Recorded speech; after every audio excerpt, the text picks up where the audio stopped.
हरियाणा के पानीपत में सन्न कर देने वाला मामला सामने आया। आपको बता दें कि होमवर्क न करने पर प्रिंसिपल ने एक बच्चे को बहुत ही क्रूर सजा दी है। ड्राइवर को बुलाकर उल्टा लटकाकर सजा दिलवाई गई। वीडियो बनाकर सोशल मीडिया पर वायरल कर दिया गया।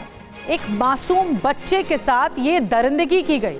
ये देखिए कैसे उल्टा लटकाया हुआ है एक बच्चे को, और सजा इसीलिए दी गई कि होमवर्क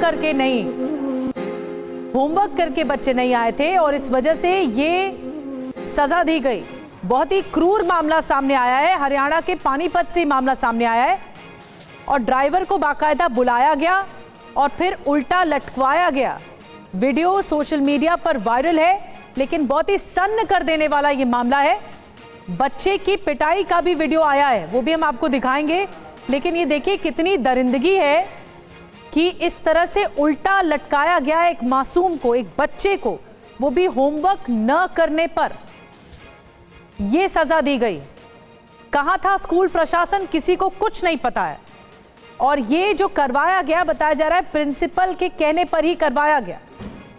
बहुत ही दरिंदगी भरा ये आलम रहा होगा।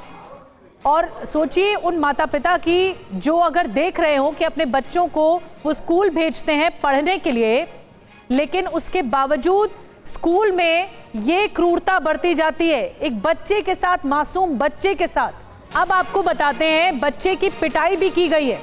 ये पिटाई का वीडियो भी वायरल है और प्रिंसिपल पिटाई करते हुए दिख रहे हैं। ये देखिए, ये प्रिंसिपल है स्कूल की, वो पिटाई कर रही हैं इस बच्चे की। कान पकड़कर चाटा मारा जा रहा है, ये तस्वीरों में दिख रहा है। और वीडियो सामने आने पर प्रिंसिपल की अजीबोगरीब सफाई भी सामने आई है। सेकंड क्लास के बच्चे ने दरअसल दो बहनों के साथ बुरा बर्ताव किया और परिवार वालों को बताकर बच्चे को फिर सजा दी गई है। ये प्रिंसिपल की करतूत है या एक्शन है जो लिया गया इस घटना के बाद। अजीबोगरीब सफाई सामने आई है स्कूल के प्रिंसिपल की। और परिजनों की शिकायत पर ड्राइवर के खिलाफ केस दर्ज हो गया है। ड्राइवर की गिरफ्तारी के लिए छापेमारी की जा रही है। स्कूल में जो उल्टा लटकाने की जांच हो रही है कि आखिर क्यों किया गया। ये मामले में जो भी दोषी होगा सख्त कार्रवाई होगी, पुलिस कह रही है।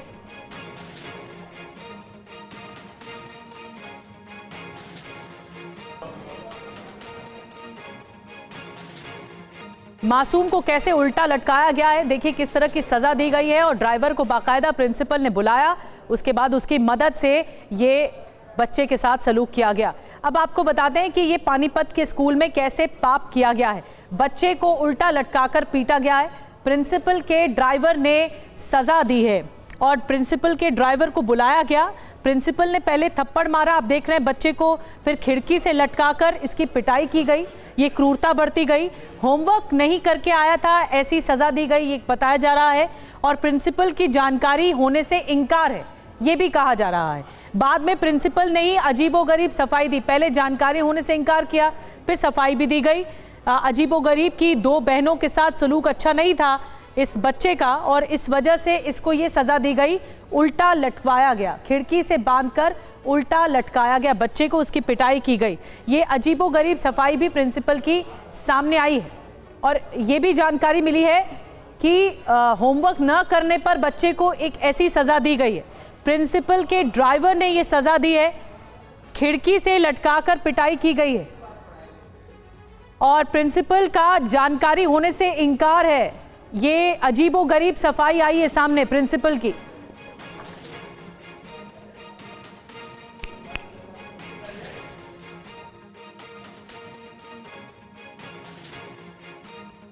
दिल्ली के मैनेजमेंट इंस्टीट्यूट की छात्राओं के यौन शोषण मामले में गिरफ्तार बाबा चैतन्यानंद सरस्वती पुलिस पूछताछ में सहयोग नहीं कर रहा है। दिल्ली पुलिस के डीसीपी, एसीपी और इंस्पेक्टर रैंक के ऑफिसर ने चैतन्यानंद से पूछताछ की है। 2 घंटे तक चली पूछताछ में चैतन्यानंद ने हर आरोपों को निराधार बताया है। लॉकअप में उस पर सीसीटीवी की मदद से नजर रखी जा रही है।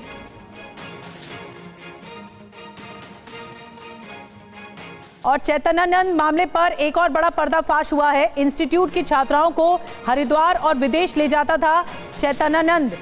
छात्राओं को अपने कमरे में अकेले बुलाता था चैतन्यानंद।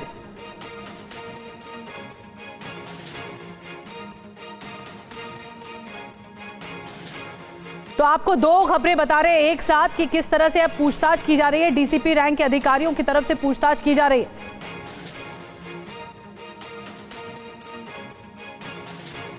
और बाबा चैतन्यानंद को लेकर कई नई जानकारी हम आपके अब सामने रखने जा रहे हैं। चैतन्यानंद पुलिस पूछताछ में बहाने बनाकर सवालों को लगातार टाल रहा है, यानी जांच में सहयोग नहीं कर रहा है। मैनेजमेंट इंस्टीट्यूट की छात्राओं को हरिद्वार से लेकर विदेश ले जाने का पर्दाफाश हुआ है। बाबा के गंदे खेल की परतें एक के बाद एक खुलती चली जा रही हैं। फरारी के दौरान भी बाबा ने बचने के लिए कई तरकीब अपनाई है, लेकिन उसकी कोई तरकीब काम नहीं आई। अब चैतन्यानंद के मोबाइल फोन, आईपैड या फिर मैनेजमेंट इंस्टीट्यूट में लगे सीसीटीवी फुटेज के आधार पर जांच आगे बढ़ाई जा रही है, जिसके माध्यम से सच सामने आएगा। चैतन्यानंद के कितने राज हैं ये भी आपको बता दें। कई एक साथ परतें खुल रही हैं। इंस्टीट्यूट की छात्राओं को विदेश ले जाने का भी दावा किया गया है। फरारी के दौरान भी मैनेजमेंट इंस्टीट्यूट गतिविधियों पर नजर रखी जा रही है। इंस्टीट्यूट में लगे सीसीटीवी कैमरे का कंट्रोल अपने पास रखता था, ये जानकारी मिली है। फरारी के दौरान चैतन्यानंद सस्ते होटल में रुकता था।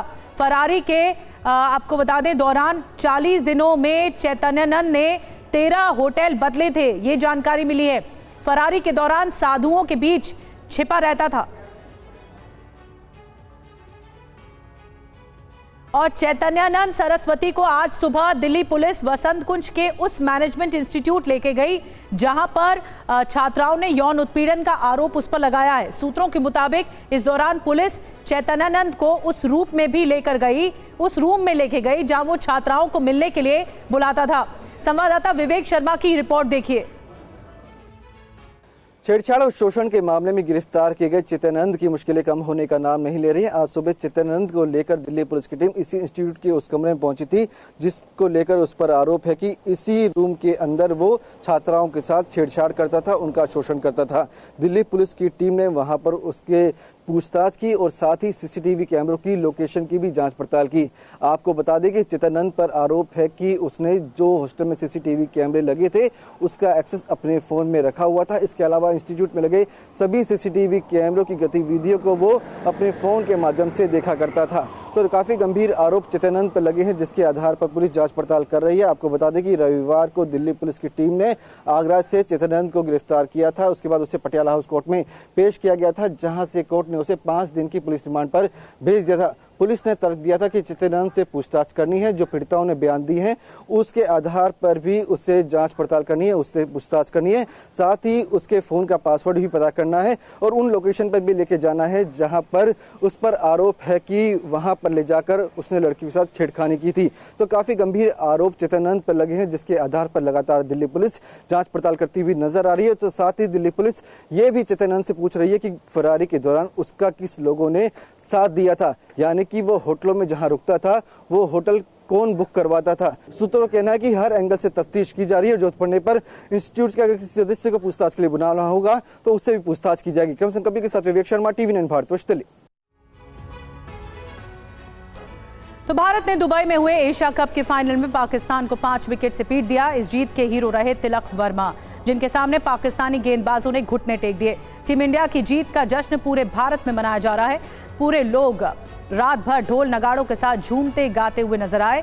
वहीं पाकिस्तान की करारी शिकस्त के बाद हाहाकार मचा हुआ है। पाकिस्तानी क्रिकेट प्रेमियों का कहना यह है कि पाकिस्तान में क्रिकेट का ही दी एंड हो चुका है, लेकिन जो भारत की जीत रही वो शानदार रही और पाकिस्तान भी ये मानता है। पाकिस्तान डबल स्ट्राइक हुई है पाकिस्तान पर। आपको बता दें कल दुबई में एशिया कप के फाइनल में टीम इंडिया ने पाकिस्तान को करारी शिकस्त दी। इस हार के साथ एक बार फिर पाकिस्तान का भारत को हराने का सपना चकनाचूर हो गया। एशिया कप में लगातार तीसरी बार पाकिस्तान को भारत से मुंह की खानी पड़ी। इस हार से पाकिस्तान में मातम पसरा हुआ है। पाकिस्तान पर दोहरी मार पड़ी है। क्रिकेट के मैदान में मात खाने के साथ ही पीओके में बच्चों, महिलाओं और बुजुर्गों को पाकिस्तान की सेना निशाना बना रही है।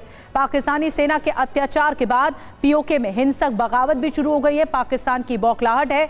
गुस्साए लोग पाकिस्तान सेना को देखना नहीं चाहते। गुस्से की आग के सामने पीओके पुलिस भी डर चुकी है। पाकिस्तान के कब्जे वाले कश्मीर यानी पीओके में हजारों लोग सड़कों पर उतर गए।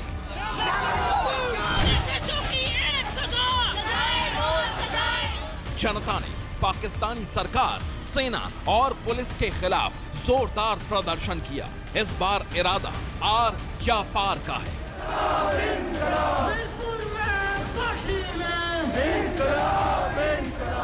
पीओके में चक्का जाम है।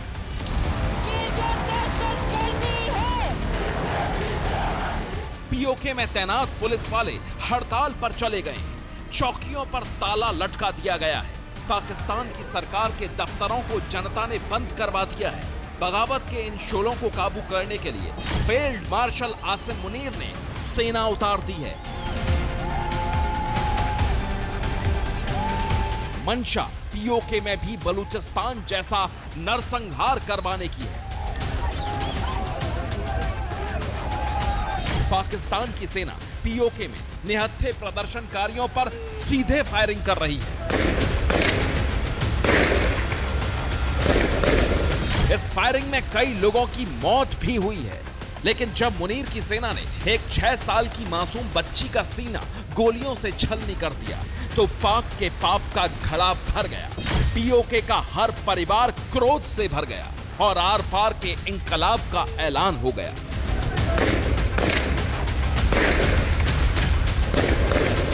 प्रदर्शनकारियों ने पीओके के विधानसभा भवन पर ताला डाल दिया है। झेलम और नीलम घाटियों पर बने हाइड्रो पावर प्रोजेक्ट की सुरक्षा में लगे पुलिस के जवानों ने इस्तीफा दे दिया है। पीओके में पुलिस की हड़ताल के बाद इस्लामाबाद से 7,000 जवान भेजने पड़े हैं।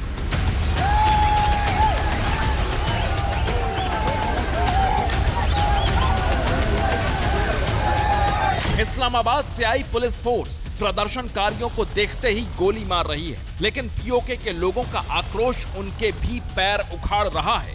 पीओके के लोग पुलिस की काली वर्दी में छिपी पाकिस्तानी सेना के रेंजर्स का विरोध कर रहे हैं। उन्हें काली वर्दी में छिपी काली भेड़ें बताया जा रहा है। आसिम मुनीर ने पीओके की जनता के दमन का आदेश दिया है, लेकिन शहबाज सरकार तो इससे भी एक कदम आगे बढ़ गई है।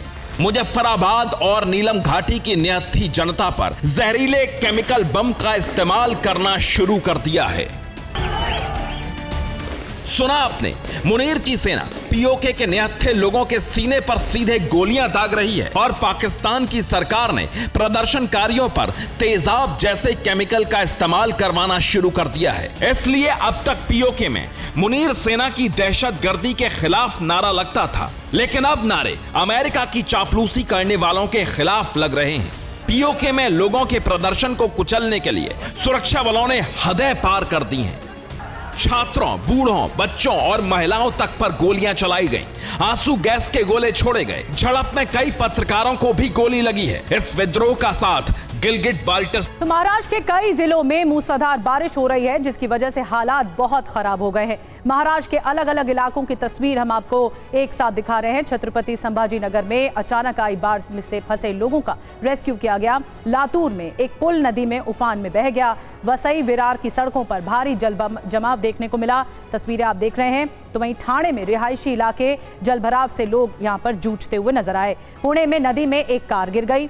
आज हालात और खराब हो सकते हैं, क्योंकि आज भी 4 जिलों में मौसम विभाग ने तेज बारिश का रेड अलर्ट जारी कर दिया है।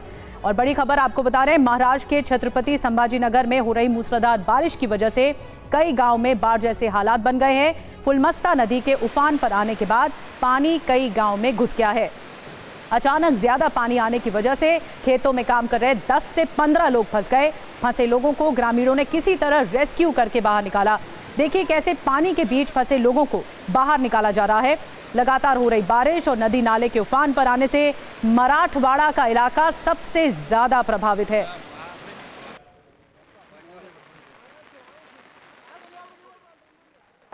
और महाराष्ट्र में शहर शहर हो रही बारिश की वजह से पुणे में हालात गंभीर बने हुए हैं। यहाँ के खेड़ गांव में पुलिया से पार कर रहे एक कार भीमा नदी में गिरने के बाद डूब गई। इस हादसे में कार में सवार एक शख्स की दम घुटने से मौत हो गई, जबकि दूसरा शख्स पानी के तेज बहाव में बह गया। कार गिरने की खबर मिलते ही पुलिस कर्मियों की टीम और स्थानीय लोगों ने ट्रैक्टर की मदद से कार को बाहर निकाला। आप तस्वीरें देख रहे हैं। सैलाब में बहे शख्स की अब तलाश की जा रही है।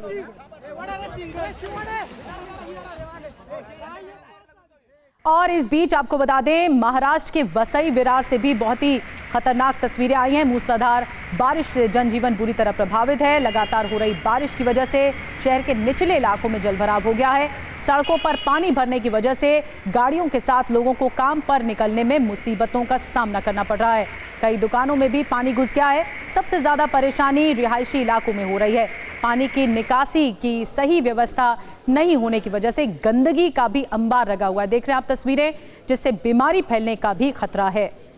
नगर, क्योंकि यहाँ पे हमेशा पानी रहता है और ये सबसे ज्यादा डूबने वाला क्षेत्रों में से एक सेंट्रल पार्क। और अब आपको महाराष्ट्र के लातूर का वीडियो दिखाने जा रहे हैं। ये तस्वीरें जो आप देख रहे हैं, लातूर से नदी नाले में आए उफान की वजह से नांदेड़ बिदर नेशनल हाईवे पर बना तिरु नदी का पुराना पुल तेज बहाव में बह गया। तिरु नदी में उफान इतना तेज था कि करीब 5 घंटे तक पानी पुराने पुल के ऊपर से बहता रहा और आखिरकार पुल का एक बड़ा हिस्सा बह गया। लगातार 15 घंटे से बारिश हो रही है, मूसलाधार बारिश हो रही है। इलाके में बाढ़ जैसे हालात हैं।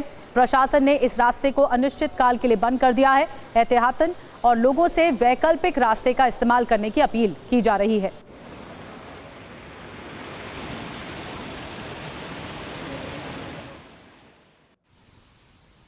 और अब आपको महाराष्ट्र के ठाणे का वीडियो दिखा रहे हैं। ठाणे में नदी और नाले उफान पर हैं। यहाँ के सभी बांध ओवरफ्लो हो रहे हैं। शाहपुर के भादसा डैम के 5 गेट खोल दिए गए। डैम से पानी छोड़ने की वजह से 2 पुल डूब गए हैं। सैकड़ों गांवों का संपर्क टूट गया है। अगले 24 घंटे के लिए रेड अलर्ट जारी किया गया है।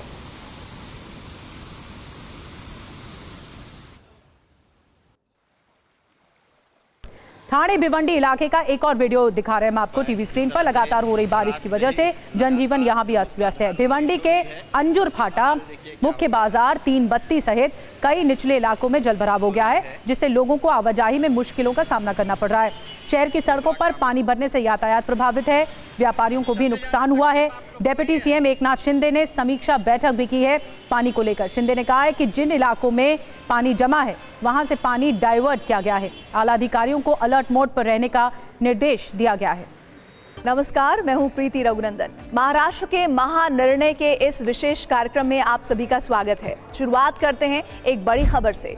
राज्य में कई जगहों पर भारी बारिश के कारण फसलें बर्बाद हुई हैं और जमीन का कटाव हुआ है। संकट की इस घड़ी में राज्य सरकार किसानों के साथ मजबूती से खड़ी है और प्रभावित किसानों की मदद के लिए नियमों में ढील देने का भी फैसला किया है। मुख्यमंत्री देवेंद्र फडणवीस ने आश्वासन दिया है कि ये मदद दीपावली से पहले किसानों को दी जाएगी। मुख्यमंत्री फडणवीस ने औसा तालुका के उजानी और निलंगा तालुका के औरद शाहजानी में भारी बारिश और बाढ़ से हुए नुकसान का निरीक्षण किया। राज्य सरकार ने प्रभावितों के लिए 2200 करोड़ रुपए की पहली किस्त मंजूर की है। कुठलेही अधिकचे निकष न लावता आणि कुठे आवश्यकता असेल तर निकष शिथिल करून नागरिक केंद्रित मदत करायची आहे। ऑलरेडी आम्ही पैसे रिलीज करणं सुरू केलेलं आहे। दिवाळीच्या पूर्वीच आम्ही सगळ्यांना या ठिकाणी मदत करणार आहोत। महाराष्ट्र के उप मुख्यमंत्री एकनाथ शिंदे ने धाराशिव जिले के परंदा तालुका के बाढ़ प्रभावित करंजा गांव का दौरा किया। इस दौरान उन्होंने भारी बारिश से हुए नुकसान का जायजा लिया और लोगों से बातचीत की। नाव से कारले बस्ती जाते हुए उन्होंने फसलों और संपत्ति के नुकसान की जानकारी ली। महाराष्ट्र के उप मुख्यमंत्री अजीत पवार ने सोलापुर जिले के मोहोल तालुका के लांबोटी गांव का दौरा किया। इस दौरान उन्होंने भारी बारिश से बनी बाढ़ की स्थिति का जायजा लिया। नदी किनारे बसे गांव में हुए बड़े नुकसान को देखते हुए उन्होंने आश्वासन दिया कि सरकार बाढ़ पीड़ितों को हर संभव सहायता देगी। उप मुख्यमंत्री अजीत पवार ने सोलापुर के लांबोटी गांव में फसलों को हुए नुकसान का भी निरीक्षण किया। बीड के हिंगानी गांव में उन्होंने प्रभावित ग्रामीणों का हालचाल जाना। महाराष्ट्र के ठाणे में मेट्रो रूट 4 और 4A का सफल ट्रायल रन पूरा हो गया है। मेट्रो में सफर करने का ठाणेकरों का बरसों पुराना सपना अब जल्द ही हकीकत बनने जा रहा है।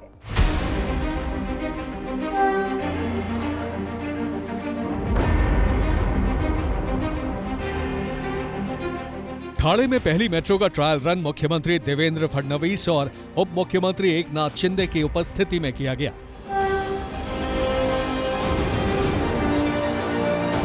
ट्रायल रन का पहला चरण घोड़बंदर रोड पर गायमुख जंक्शन और विजय गार्डन के बीच हुआ। 58 किलोमीटर लंबी मेट्रो 4 लाइन देश की सबसे लंबी मेट्रो लाइन होगी। मेट्रो 4 लाइन के जरिए ठाणे वासी सीधे CSMT पहुंच सकेंगे। इस मेट्रो लाइन से ठाणे शहर और उपनगरों के लाखों यात्रियों को फायदा होगा। मुख्यमंत्री के मुताबिक 2026 के अंत तक मेट्रो के सभी फेज यात्रियों के लिए खुल जाएंगे। हा देशातला सगळ्यात लांब मार्ग होईल, 58 किलोमीटरचा हा मार्ग होईल की ज्याच्यामध्ये जवळपास 21 लाख लोक रोज हे प्रवास करू शकतील। टप्प्याटप्प्यानं पुढच्या वर्षाच्या शेवटापर्यंत याचे सगळे टप्पे हे प्रवाशांकरता खुले झाले पाहिजेत, अशा प्रकारचा आमचा प्रयत्न आहे। जल्द ही शुरू होने वाली मेट्रो सेवा ट्रैफिक की भीड़-भाड़ को भी काफी हद तक कम करेगी। मेट्रो लाइन के शुरू होने के बाद ठाणे वासियों का मुंबई और नवी मुंबई तक का सफर तेज, आसान और आरामदायक होने जा रहा है।